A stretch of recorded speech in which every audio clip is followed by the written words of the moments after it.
رب اشرح لي صدری ویسر لی امری واحلل عقدۃ من لسانی یفقہوا قولی واجعل لی وزیرا من اہلی۔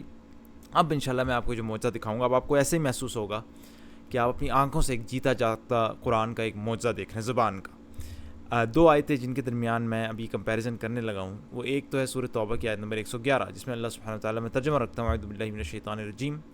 حقیقت یہ ہے کہ اللہ نے مومنوں سے ان کا نفس، ان کے مال جنت کے بدلے خرید لیے ہیں۔ وہ اللہ کی راہ میں لڑتے ہیں، مارتے ہیں اور مرتے ہیں۔ ان سے جنت کا وعدہ اللہ کے ذمے ایک پختہ وعدہ ہے جو تورات، انجیل اور قرآن میں ہے۔ اور کون ہے جو اللہ سے بڑھ کر اپنے عہد کا پورا کرنے والا ہو؟ پس خوشیاں مناؤ اپنے سودے پر جو تم نے خدا سے چکا لیا ہے۔ یہی، اب اس پہ غور کرنا ہے، یہی سب سے بڑی کامیابی، یہی سب سے بڑی کامیابی ہے۔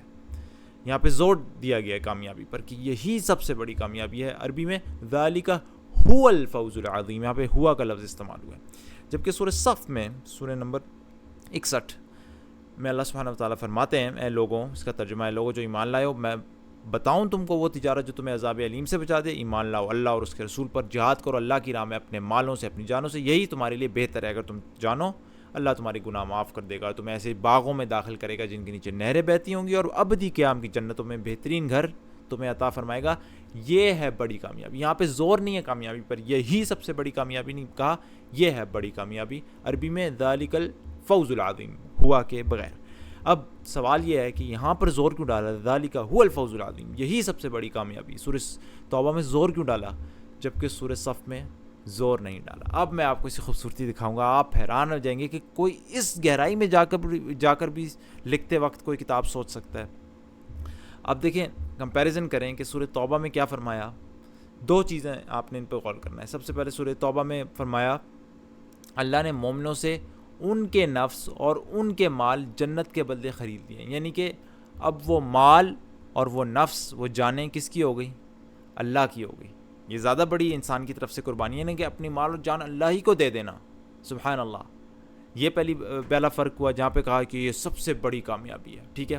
جبکہ سورہ صف میں کیا کہا کہ جہاد کرو اللہ کی راہ میں اپنے مالوں سے اور اپنی جانوں سے۔ جانیں اللہ کو نہیں دی، جانیں ہماری ہی ہیں، مالیں ہماری ہیں، تو لہٰذا یہ کم قربانی ہے۔ تو یہاں پہ جو کامیابی ہے اس پر بھی زور نہیں ڈالا، سبحان اللہ۔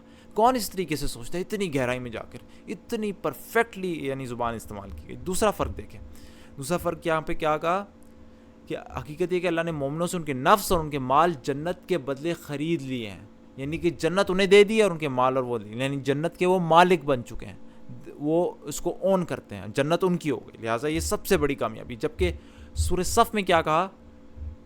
تم کو ایسے باغوں میں داخل کرے گا جن کے نیچے نہریں بہتی ہیں۔ یہ نہیں کہا کہ جنت انہیں دے دی، بس داخل کرے گا۔ اگر کوئی آپ سے کہے کہ میرے گھر میں داخل ہو جاؤ، گھر آپ کا تو نہیں ہوا نا، آپ کو بس صرف کہا داخل ہو جاؤ، تو یہاں پہ یہ نہیں کہ اس کا مطلب یہ نہیں کہ جنت آپ، میں یہ نہیں کہہ رہا کہ جنت آپ کی نہیں ہو جائے گی یا ہو جائے گی۔ یہاں پہ صرف بات ہو رہی ہے زبان کے استعمال کی، کہ یہاں پہ اللہ کہہ رہا ہے کہ تمہیں ایسے باغوں میں داخل کرے گا، یہ نہیں کہہ رہا کہ تمہیں دے دے گا ان کا مالک بنا، سبحان اللہ۔ لہٰذا یہ اس سے کم درجے کیا، لہٰذا یہاں پہ کہا کہ یہ بڑی کامیابی ہے، سبحان اللہ۔ آپ نے فرق دیکھا، سورہ توبہ میں مال اور جان اللہ کو دے دیے، اتنی بڑی قربانی، لہٰذا بڑی کامیابی۔ جبکہ سورہ صف میں جان بھی ہماری تھی، مال بھی ہمارا تھا، صرف اس سے کیا کر رہے تھے؟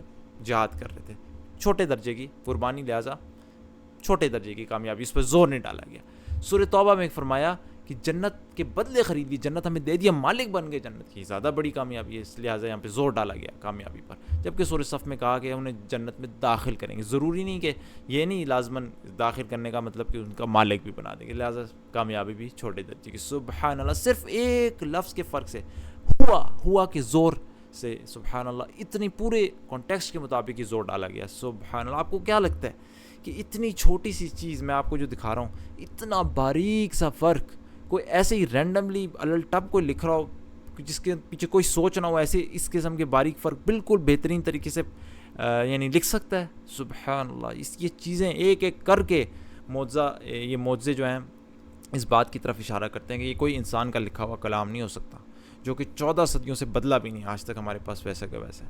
تو اللہ تعالیٰ یہی معجزات ہیں جن کو دیکھ کے انسان کے دل میں یقین پیدا ہوتا ہے کہ یہ کلام کوئی انسان نہیں لکھ سکتا۔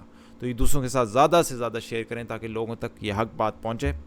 اور اگر آپ سپورٹ کرنا چاہتے ہیں تو ڈسکرپشن پہ، چینل کی مین ڈسکرپشن پہ آپ کو وہاں پہ تفاصیل بھی مل جائیں گی۔ اللہ تعالیٰ اس سے ہمیں دل میں یقین دے کہ قرآن اللہ کا کلام ہے اور کسی انسان کا لکھا ہوا کلام نہیں ہو سکتا. سبحانک اللہم و بحمدک اشہد ان لا الہ الا انت استغفرک و اتوب الیک.